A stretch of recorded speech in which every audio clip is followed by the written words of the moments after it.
The lens room held the storm inside its glass crown, and 29-year-old Theo Ward stood at its center like a man who had learned to breathe in thunder.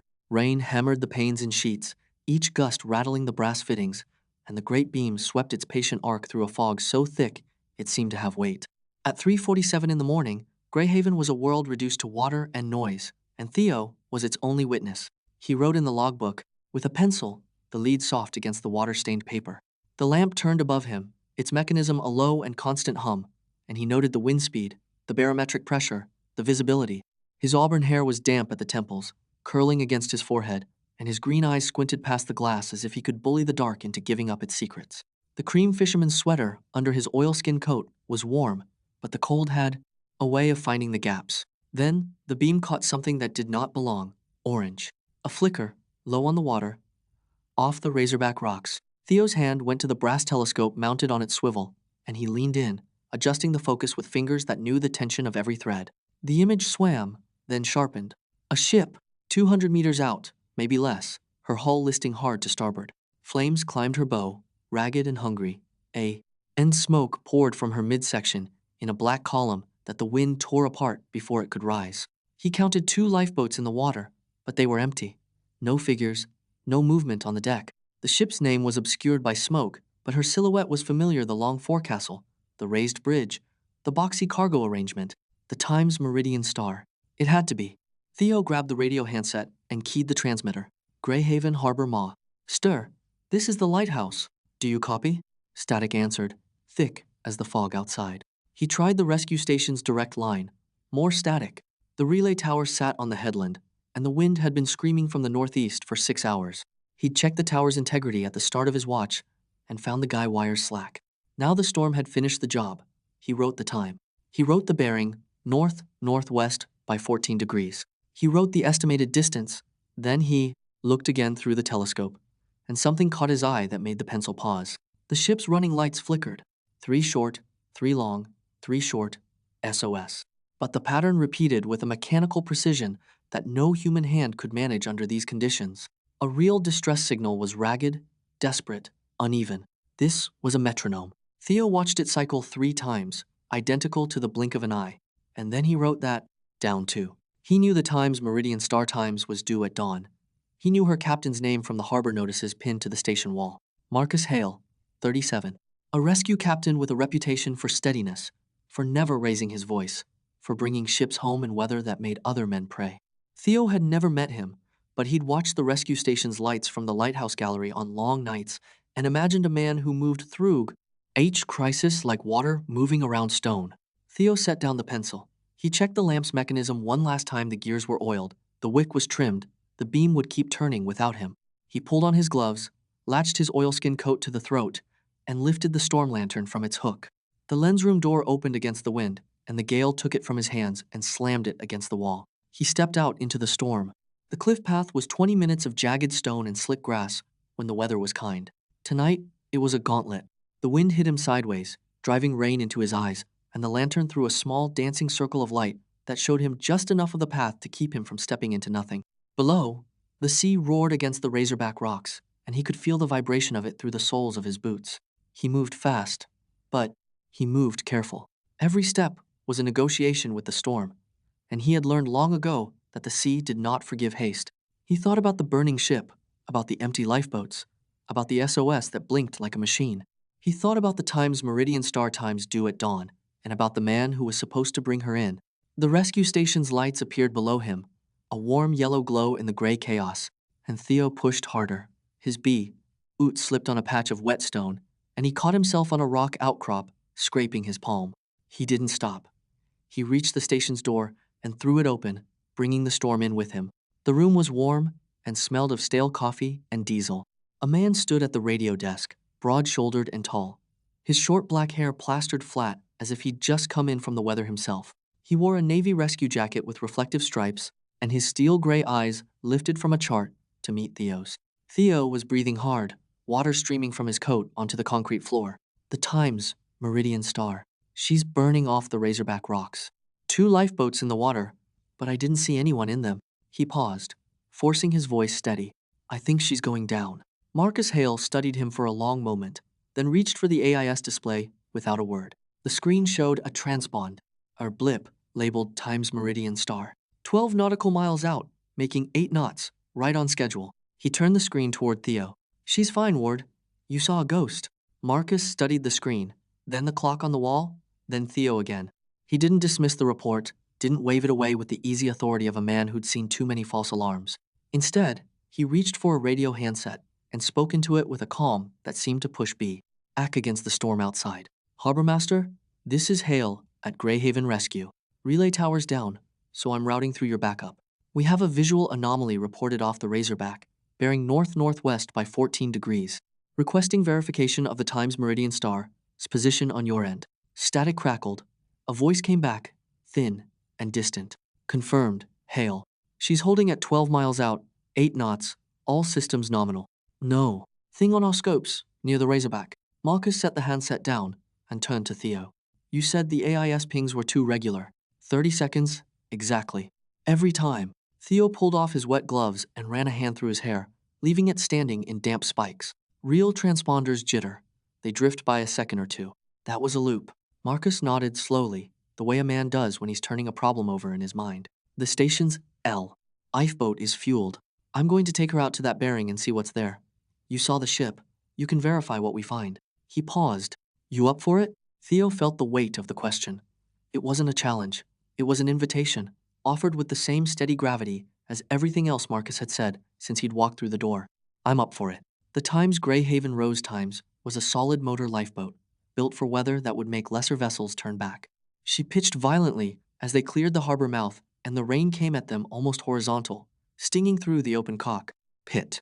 Marcus handled the helm with an economy of motion that Theo recognized, the same economy he used himself when trimming the lighthouse lamp, the same quiet competence that came from years of doing hard things in harder conditions.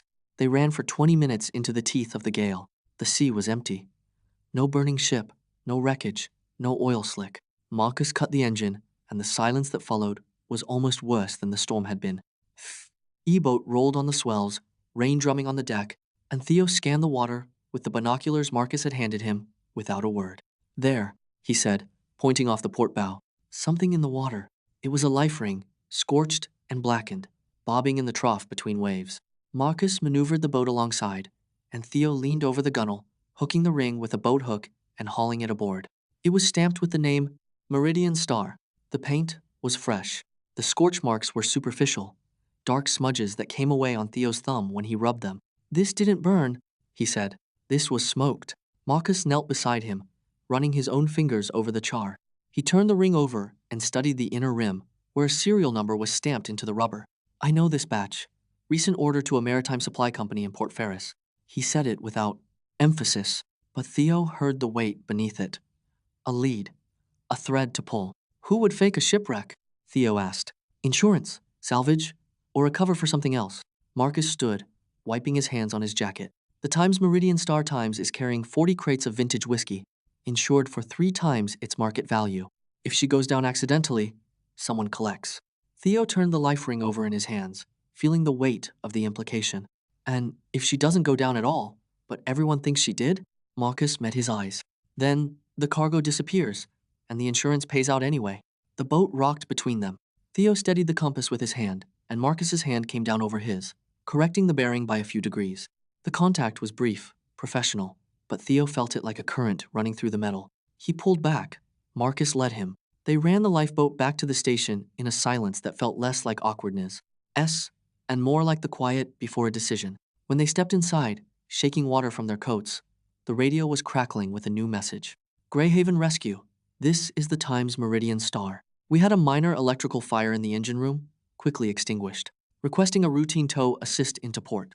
Marcus picked up the handset. Copy. Meridian Star. We'll have a tug ready at the harbor mouth. He set the handset down and looked at T. Hill. She's fine. She's asking for help. Theo checked his watch. That report came in 10 minutes after we left. He knew we were gone. Marcus's expression didn't change, but something shifted in his eyes, a hardening, a focus. He's watching the station. He knows we went out to look, so he's covering his tracks, or testing ours. Marcus reached for his jacket again. We board her at dawn for a routine inspection. You're coming with me? Theo nodded, feeling the weight of the invitation settle into something like trust. I'll be ready. Dawn came gray and grudging, the storm having spent its worst, but leaving a sullen sea behind. The harbor mouth was a smear of whitecaps and drifting mist, and the Times Meridian Star Times sat at the outer anchorage like a patient animal waiting for a handler. She looked intact, hull clean, lights burning steady, and Theo felt a strange dissonance seeing her alley. After the vision of her burning. Marcus piloted the launch himself, easing alongside the freighter's accommodation ladder with a precision that made Theo's hands ache with envy. They climbed aboard to find Captain Elias Voss waiting on the deck. Silver hair swept back, a smile on his face that arrived a beat too late to be genuine. Captain Hale. An honor. Voss extended a hand, and Marcus shook it with the same careful neutrality he gave ever. I appreciate the quick response. Electrical fires are nothing to take lightly. Routine, Marcus said. We'll take a look at your engine room, your log, and your AIS readings. Standard procedure after a distress call. Voss's smile flickered, just once. Of course, whatever you need. Theo followed a half step behind Marcus, keeping his eyes moving. The deck was clean. Too clean for a ship that had supposedly just fought an electrical ire. No soot on the bulkheads, no scorch marks near the vents. He filed that away. On the port side, a mooring line caught his eye.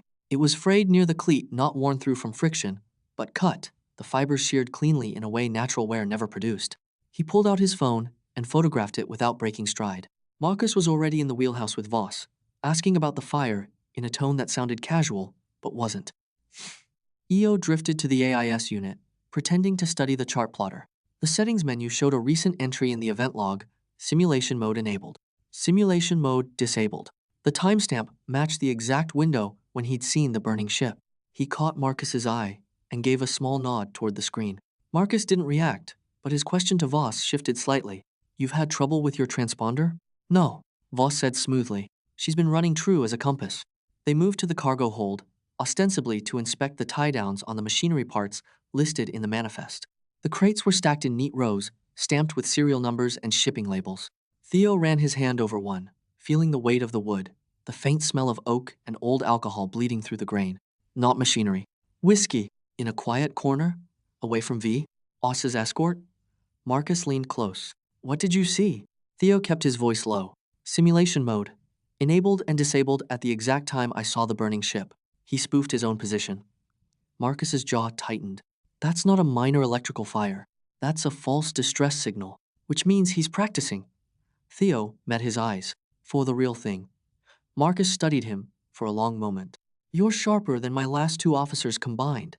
Theo felt heat rise to his cheeks and looked away, ending to examine a crate. I just pay attention. That's the skill that matters.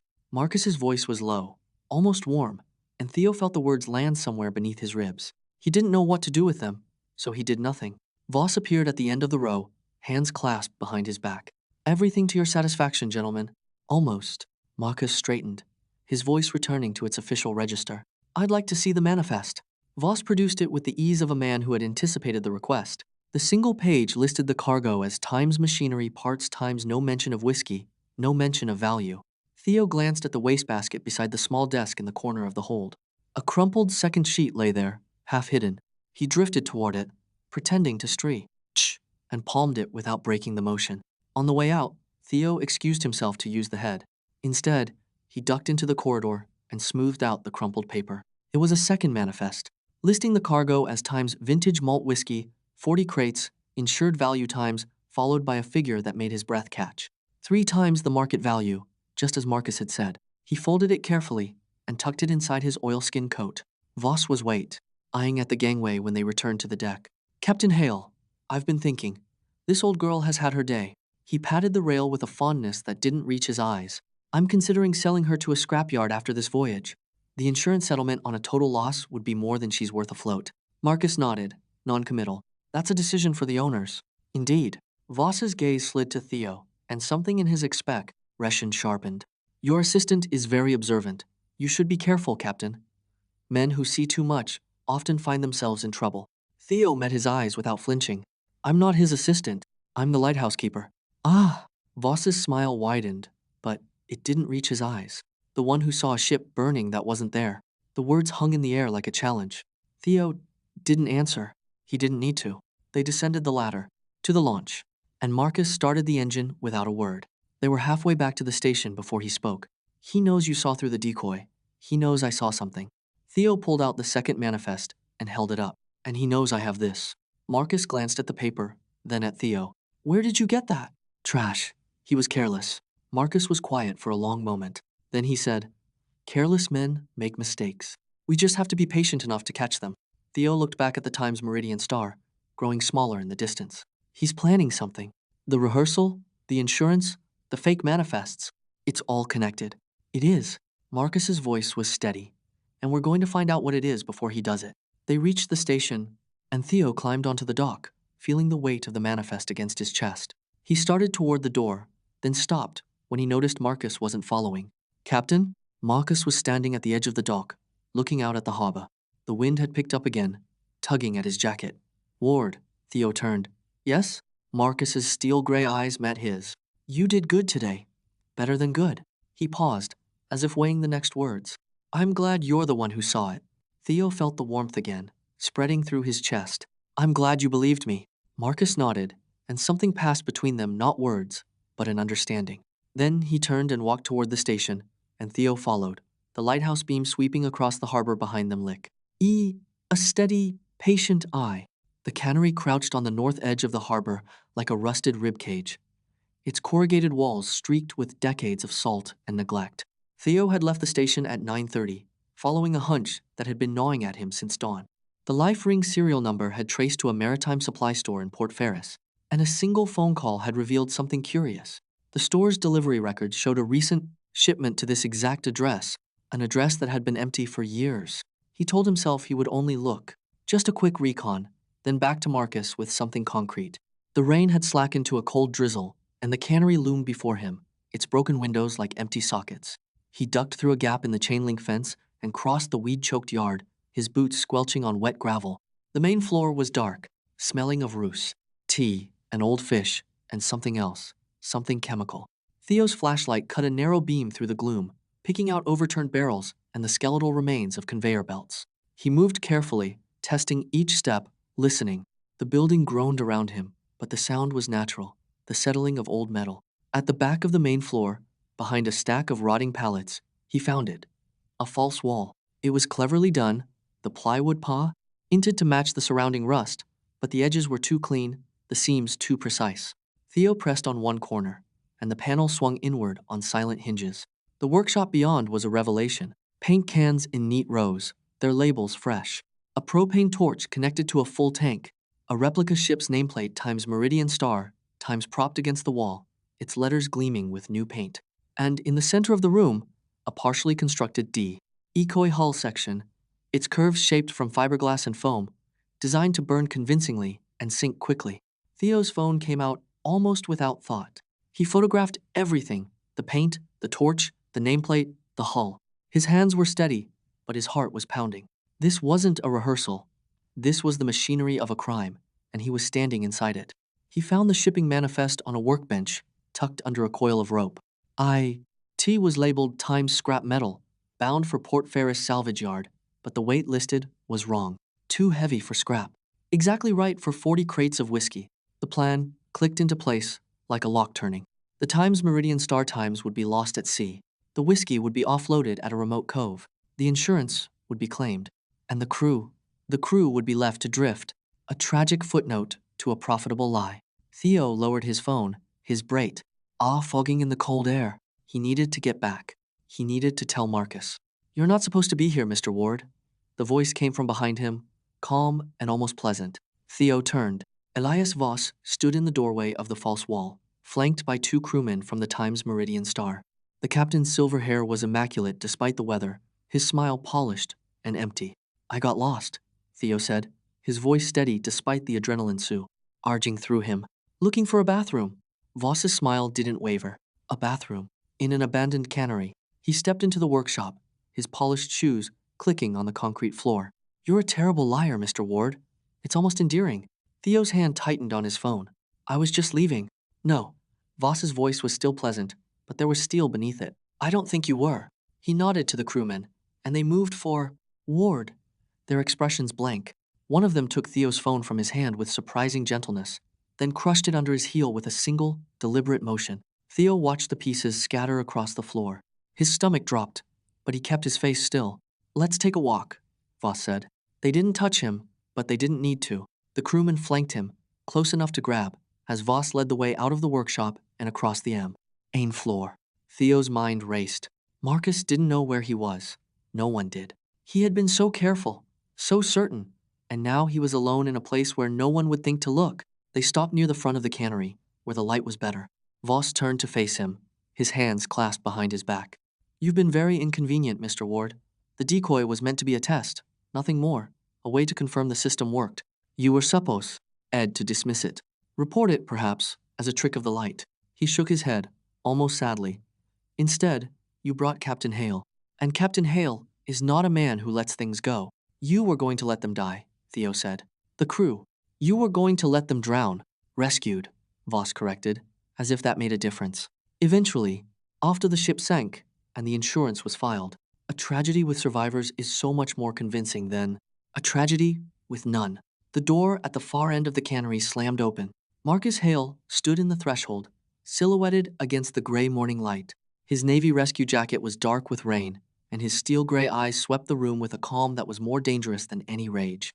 He held a radio in one hand, and his voice was flat and unhurried. "Captain Voss, I've just filed a report with the Coast Guard about a possible insurance fraud involving the Times Meridian Star." He took a step into the room. "I'd recommend you let Mr. Ward go." Voss's smile flickered. "You have no proof. I have a life ring with a serial number that traces to you. I have an AIS simulation log that matches the time of the decoy sighting. And now, I have a workshop full of evidence that Mr. Ward has been kind enough to photograph." Marcus's voice didn't rise, but it carried. "I've also alerted the harbor mass to impound your ship pending inspection." The crewmen exchanged glances. Voss's composure cracked, just slightly. "This is a misunderstanding." "It's a crime," Marcus said, "and it's over." Voss held his gaze for a long moment. Then he stepped back, raising his hands in a gesture of surrender. "Fine, take him. But you'll regret this, Captain." "I doubt it," Marcus said. Theo moved toward the door, his legs unsteady but his chin high. He passé.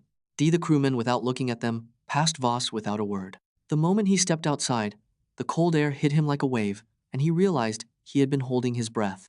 Marcus was beside him, his hand on Theo's arm, steadying him. "Are you hurt?" "No." Theo's voice came out rough. "I'm fine. I'm sorry I should have waited. I shouldn't have gone alone." Marcus's grip tightened, just slightly. "You were right to follow the trail. But next time," he said, and his eyes held Theo's. "You wait for me." Theo nodded, the words settling into him like a promise. "I will." They stood close in the cold morning air, the cannery looming behind them, the harbor gray and restless beyond. Neither moved. Closer. Neither stepped back. But something had shifted between them, something neither of them was ready to name. "We need to get back," Marcus said finally. "We have a case to build." Theo nodded. "The evidence is still in there. The workshop, the manifest, everything. Then we'll get it," Marcus said. Together, they started walking, side by side, toward the station.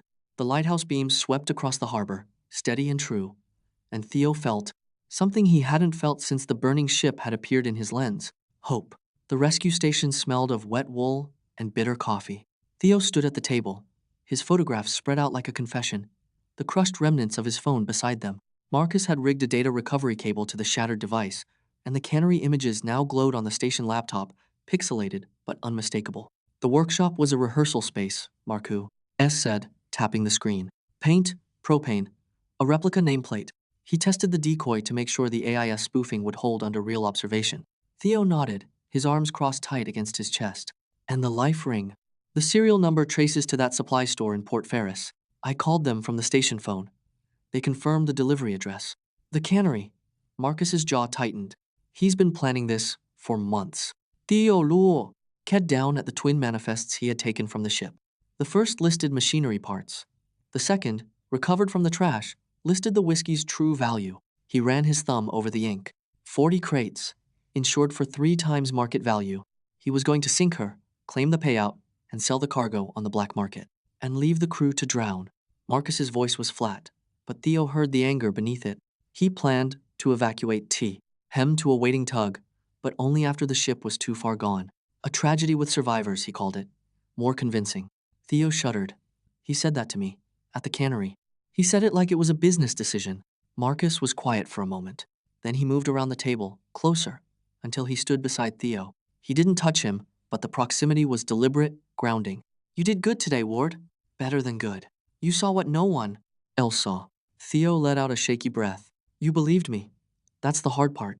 Anyone else would have told me I was seeing things. I've learned to trust what you see. Marcus paused. You were right about the AIS. The interval was too regular. Real transponders jitter. That was the first crack in the whole scheme. Theo felt warmth creep up his neck. He looked away, pretending to study the evidence. We still don't have a confession. We have circumstantial proof, but nothing that puts him in the room. He could claim the workshop was abandoned, that someone else set it up. Marcus nodded. That's the problem. We need to get the crew off that ship before he makes his move. And we need him to act, to show his hand. Theo frowned. How do we do that without tipping him off? Marcus turned to face him fully. We board the Times Meridian Star Times under the guise of a safety drill. We evacuate the crew, cite the fire risk from the earlier electrical issue. Voss will be suspicious, but he can't refuse a safety inspection without looking guilty. And me? Theo asked. You distract him. Marcus's voice was steady. You board alone, tell him you need to reinspect the cargo hold for insurance purposes. He'll want to keep an eye on you. That gives my team the blind side to board and move the crew out. Theo considered this. He'll know something's wrong. He's not stupid. No, Marcus agreed. But he's arrogant. He'll think he can manage you. That's the advantage. Theo studied Marcus's face. The teal-gray eyes were tired, but focused. There was a weight to him, a steadiness that Theo found himself leaning into without meaning to. Why me? He asked quietly. Why trust me with this? Marcus held his gaze.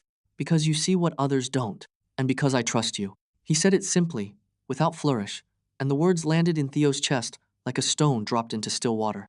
Theo swallowed. I won't let you down. Marcus's mouth curved, just slightly. I know. The radio crackled on the desk. A voice, clipped and professional. Rescue station? This is Times Meridian Star, requesting confirmation of the afternoon tow assist. Oh, Marcus picked up the handset. Meridian Star. This is Grayhaven Rescue. Confirmed. We'll have a pilot boat out by 1300 hours for the safety inspection. There was a pause. Then Voss's voice came through, smooth as oil. Understood, Captain. We'll be ready. Marcus set the handset down. The room was silent except for the rain against the windows. He knows something, Theo said. He suspects. Marcus corrected. But he doesn't. No. And that's enough. Theo looked at the evidence table again. The life ring with its fresh scorch marks, the manifests, the AIS log, the photographs of the cannery workshop. It was a solid case, but not airtight. Not yet. After we get the crew off, Theo said slowly, he'll have nothing left. No leverage. No crew to threaten. He'll be exposed. Marcus nodded. And desperate. That's when he'll make a mistake. Theo met his eyes. You think he'll try something? I think he'll try everything. Marcus's voice was quiet. That's why I need you to be careful. This isn't just about evidence anymore. It's about getting everyone out alive. Theo felt the weight of his words. He looked down at his hands, still smudged with soot from the cannery. I will be. Marcus reached out, his hand hovering near Theo's arm, not quite touching. I mean it, Ward. You're not expendable. You're not a tool. In this operation, you're... He stopped, as if the words were too heavy to finish. Theo's breath caught. I'm what? Marcus's hand finally landed on Theo's shoulder, a warm, steady pressure. You're someone I want to keep safe. Theo didn't know what to say. The words hung between them, raw and honest, and he felt something shift in his chest, a crack in the careful wall he had built around himself. I'll be careful, he said finally. I promise. Marcus held his gaze for a long moment. Then he nodded, once, and stepped back. Good. Then let's get the crew off. That ship. Theo turned back to the evidence table, but his mind was elsewhere. He could still feel the warmth of Marcus's hand on his shoulder, the weight of his words. For the first time since the burning ship had appeared in his lens, he didn't feel alone. The Times Meridian Star Times rolled heavily at anchor, her hull groaning against the strain of the rising sea. The storm had returned with renewed fury, whipping the harbor into a gray chaos of wit, E-caps, and spray. Theo stood on the foredeck, rain streaming down his oilskin coat, watching Voss approach from the bridge wing. The captain moved with a predator's ease, his silver hair immaculate despite the weather. Mr. Ward. Voss's smile was thin, practiced. Back for another look at my cargo hold?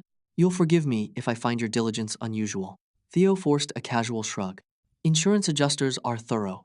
They want a full inventory before the tow assist. You understand. Voss studied him for a long moment, his eyes calculating. Then, he gestured toward the hatch. By all means, I'll accompany you. They descended into the hold, the air thick with the smell of damp wood and old diesel. Theo moved methodically, checking crates, making N. Oats on a pad he had brought precisely for this purpose. Voss followed a few steps behind, close enough to be a presence, but not a threat. Theo could feel the weight of his attention, the quiet assessment of every movement. You're very thorough, Voss said. For a lighthouse keeper. I like to be certain, Theo replied, not looking up. Certainty is a luxury. Voss's voice was smooth, almost pleasant. I've found that most people are content. Why? The appearances. They see what they expect to see. Theo's hand paused on a crate. He turned to face Voss. Is that what you're counting on? Voss's smile widened, but his eyes were cold. I'm counting on nothing, Mr. Ward. That's why I'm still here. From somewhere above, a shout cut through the storm. Voss's expression flickered a crack in the polished facade. He turned and climbed the ladder with surprising speed, leaving Theo alone in the hold. Theo waited a beat, then followed. On deck, the scene was controlled chaos. Marcus stood at the top of the gangway, flanked by two Coast Guard officers in rain-soaked slickers. Behind them, a line of sailors was filing down the side hatch toward waiting boats, their faces confused but compliant. Voss's voice cut through the wind. Captain Hale, what is the meaning of this? Marcus didn't raise his voice, but it carried. Safety inspection. Given the earlier electrical fire, we're evacuating the crew while we assess the risk. That's not your call, Voss snapped. This ship is under my command. This ship is under investigation, Marcus said evenly, and I have the authority to ensure the safety of its crew. They'll be returned once the inspection is complete. Voss's jaw tightened. He looked from Marcus to Theo, and something shifted in his eyes, a cold, certain understanding. You, he said, pointing at Theo. You did this. You brought him here. Theo stood his ground. You were going to let them drown, Voss. All of them. For an insurance payout. Voss laughed, a brittle sound. You have no idea what you've done. You think you've saved them? You've condemned all of us. He took a step forward, his voice dropping to a hiss. There's a storm coming, Ward. Not the one outside. The one I've been building for months. And you've just walked into the middle of it. Marcus moved between them. Step back, Captain. Voss didn't move. Instead, he reached into his coat and pulled out a flare gun, a compact, brass-tipped pistol that gleamed in the gray light. I'm not going to prison, he said. Hi. S voice calm now, almost conversational. I've worked too hard for that. The crew had stopped moving. The sailors on the boats looked up, frozen. The Coast Guard officers tensed, hands hovering near their holsters. Marcus's voice was steady. Put it down, Voss. The ship is impounded. Your accounts are frozen. The evidence is already with the harbor master. There's nowhere to go. Voss's hand trembled, just slightly. You don't understand. I wasn't. We're gonna let them die. I was going to rescue them myself. After the ship sank, I had a tug waiting. It was all arranged. You were going to let them think they were dying, Theo said quietly. That's worse. Voss's eyes flicked to him. For a moment, something like regret crossed his face. Then he raised the flare gun and fired. The flare screamed past Marcus's shoulder, ricocheting off a steel beam with a shower of sparks. It landed in a pile of loose packing straw near the cargo hold, which caught instantly, flames leaping in the wind. Fire, someone shouted. Voss stared at the flames, his face unreadable. Then he dropped the flare gun and raised his hands, surrendering to the Coast Guard officers who closed in around him. But Theo was already moving. He grabbed a fire extinguisher from the bulkhead and ran toward the hold, where the flames were spreading toward the stacked crates of whiskey. If the fire reached the alcohol, the ship would go up like a powder keg. Theo, Marcus's voice was sharp, desperate. Get back! I'm not letting this ship burn, Theo shouted, and he didn't stop running. He reached the hold's entrance, the heat hitting him like a wall. The straw was fully ablaze, black smoke curling along the ceiling. He pulled the pin on the extinguisher and sprayed, the white foam cutting through the flames. But there was too much. The fire was spreading faster than he could contain it. Then Marcus was beside him, a fire hose in his hands, water blasting over the flames in a white arc. Together, they fought the fire, coughing, eyes streaming, the heat pressing in from all sides. Theo's arms screamed with the effort of holding the extinguisher, but he didn't stop. The flames faltered, then they died, leaving only smoke and the hiss of steam. Theo slumped against a crate, gasping. Marcus dropped the hose and crossed to him, gripping his shoulders. You idiot, Marcus said, his voice rough. You could have been killed. Theo, look. Ed up at him, soot-streaked and exhausted. So could you. Marcus's hands tightened on his shoulders. For a moment, they just stood there, breathing hard, the smoke curling around them. Then, Theo heard a low, grinding groan from the hull. The ship listed sharply, throwing them both against the bulkhead. Marcus's face went pale. The mooring lines. Voss cut them. The ship was breaking free of its anchorage, drifting toward the Razorback rocks, and they were still on board. The ship groaned again, a deep, metallic sound that vibrated through the deck plates. Theo scrambled to his feet, grabbing a bulkhead rail for balance as the Meridian Star listed further, her bow swinging toward the Razorback rocks. The storm had loosened her moorings, and now the sea was pulling her home. "We have to get to the wheelhouse," Marcus said, already moving. "If we can get her engine started, we can haul, her off the rocks until the tugs arrive." Theo followed, his lungs still burning from the smoke. They climbed the companionway, the ship lurching beneath them. In the wheelhouse, the instruments were dark, the power cut. Marcus flipped breakers, and a few lights flickered on. The engine room telegraph was dead. "No power to the engines," Marcus said. "They must have cut the main feed." Theo's eyes swept the console. He saw the AIS unit, still G, glowing with a faint green light. He crossed to it, his fingers moving over the screen. "The AIS is still on," he said. "But look at this." Marcus joined him, peering at the display. The unit was showing a second signal, a ghost ship, broadcasting a position off the Razorback rocks. The same position where Theo had seen the burning decoy. "It's still running the simulation," Theo said. Voss never turned it off. Marcus studied the screen, his jaw tight.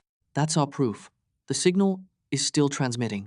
If we can get a recording of it, we can tie the decoy directly to this ship." Theo pulled out his phone, then remembered it was crushed in the cannery. "I don't have anything to record with." Marcus reached into his jacket and pulled out a small digital recorder, the kind used for debriefings. "I always carry a backup." He handed it to Theo. "Get the feed. I'll try to restore power to the engines." Theo took the recorder and positioned it near the AIS screen, capturing the blinking signal. He narrated the time, the bearing, the simulation ID. Then he noticed something else, a second screen, partially hidden behind the ship's log. He pulled it forward, revealing a manifest. It was the real manifest, the one Voss had hidden. The cargo was listed as 40 crates of vintage whiskey, insured for 3 times its market value. But there was a second line added in pencil. "Salvage fee prearranged, 30% to the finder." "Marcus," Theo said, his voice tight. "Look at this." Marcus crossed to him, reading over his shoulder. His expression hardened. He wasn't just sinking the ship. He had a buyer lined up for the cargo. The salvage company was in on it. Theo nodded. The life ring, the AIS simulation, the twin manifests. It all fits.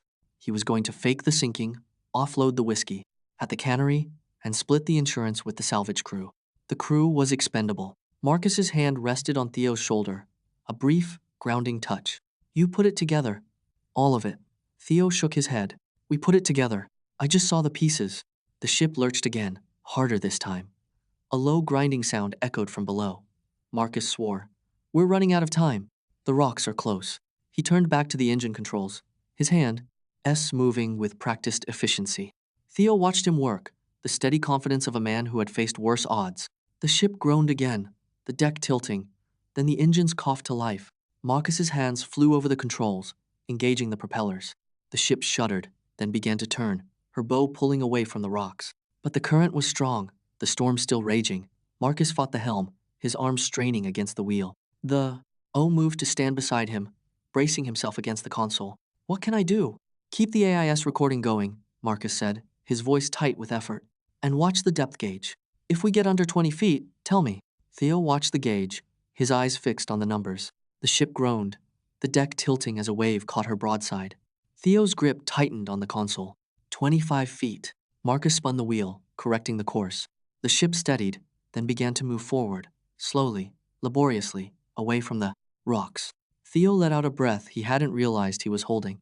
"It's working." Marcus glanced at him, a ghost of a smile on his face. "You're not bad in a crisis, Ward." Theo smiled back, despite the soot and the smoke and the chaos. "I had a good teacher." The ship continued to move, her engines straining against the current. The depth gauge climbed 25, 30, 35 feet. The rocks were behind them now, their jagged teeth peering into the gray. Then the radio crackled, a voice, tinny and distant. "Meridian Star, this is Grayhaven Coast Guard. We have you on radar. 2 tugs are en route." Can you hold her steady? Marcus grabbed the handset. Grayhaven, this is Hale.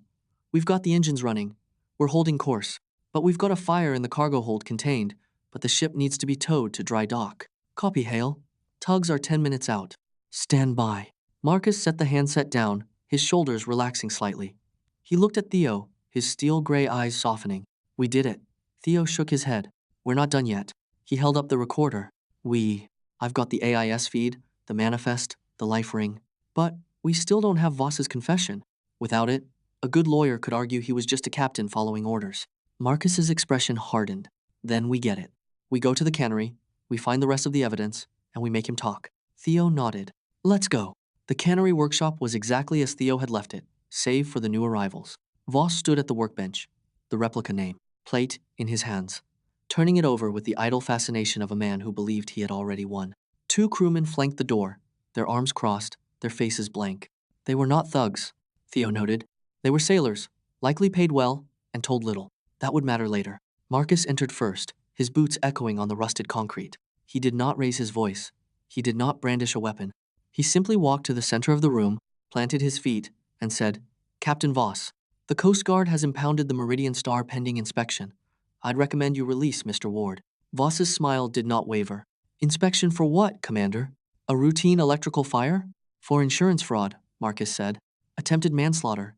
Conspiracy to scuttle a vessel. Pick your charge. Voss set the nameplate down. You have no proof. Theo stepped forward, pulling the manifest from his coat.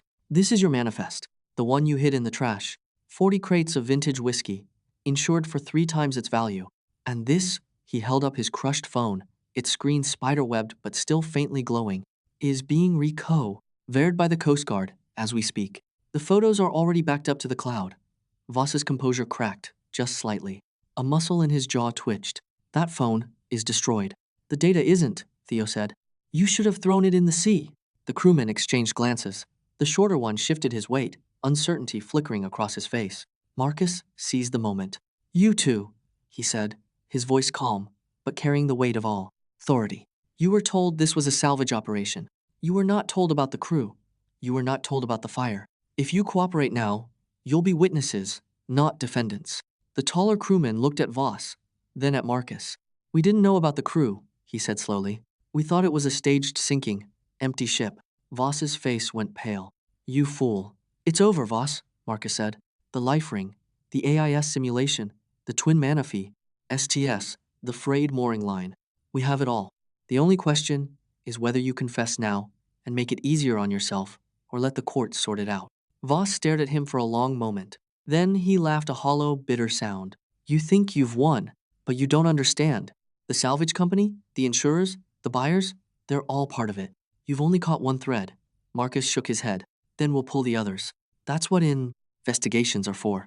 The Coast Guard arrived 10 minutes later, their boats cutting through the harbor mouth with their lights flashing. Voss was taken into custody without resistance, his polished composure finally crumbling as the cuffs clicked around his wrists. The crewmen gave their statements, confirming the conspiracy. The evidence chain was intact.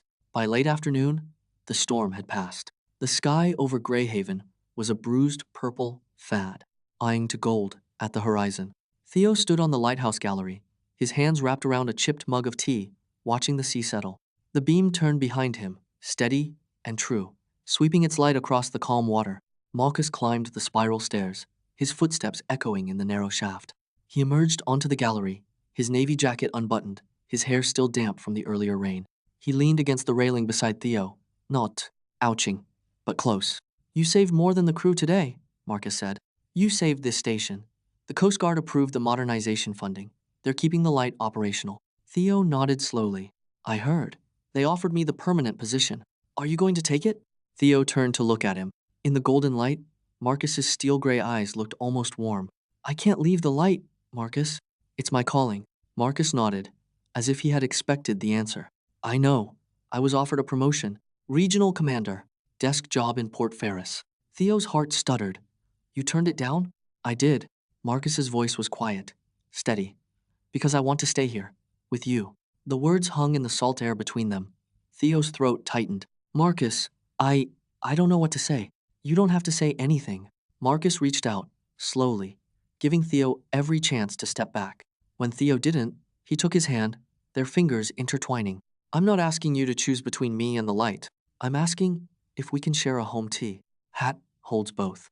Theo looked down at their joined hands, then up at Marcus's face. The fear he had carried all day, the fear of losing this, whatever this was, began to ease. There's a cottage between the lighthouse and the station, he said. It's been empty for years. Needs work. Marcus smiled, a rare, genuine thing that softened his stern features. I'm good with my hands. Theo laughed, the sound surprising him. I've noticed. They stood tog, ether on the gallery as the sun sank below the horizon, the beam sweeping past them in its endless rhythm. Marcus squeezed his hand. Then we'll figure it out. Together. Theo squeezed back. Together. 1 month later, the harbor was calm, the sky a wash of pink and gold. Theo stood in the lens room, polishing the glass with a soft cloth, humming an old sea shanty under his breath. The door creaked open, and Marcus appeared with 2 mugs of coffee, steam curling into the morning air. Morning, keeper, Marcus said, setting 1 mug on the ledge. Theo grinned, catching his eye in the reflection of the lens. Morning, Captain. They had moved into the cottage a week ago. It was modest 2 bedrooms, a small kitchen, a porch that faced both the lighthouse and the rescue station. Theo's navigation books filled 1 shelf. Marcus's framed rescue medals hung on the opposite wall. A shared chart of Grayhaven's waters sat on the table, marked with their favorite anchorages. Theo set down his cloth and picked up the coffee. No regret? Marcus shook his head. I get to do what I love and come home to you. That's not a compromise. That's a life. Theo nodded, warmth spreading through his chest. Same. They walked out onto the porch, watching the sun rise over the harbor. The Meridian Star was being towed to dry dock, her hull intact, her crew safe. The lighthouse beams still turned, steady and true, painting a path of light across the water. Theo leaned into Marcus, just slight. Lee, you know, that false light almost destroyed us. Marcus wrapped an arm around his shoulder, pulling him close. But the true light brought us together. Theo tilted his head to look at him. I'll keep it burning. Marcus pressed a kiss to his temple, soft and reverent. And I'll keep you safe. The Meridian Star passed the harbor mouth, her horn sounding a low, cheerful note. The lighthouse beam swept across her deck, a silent benediction. Theo and Marcus watched together, their future as clear as the morning sky.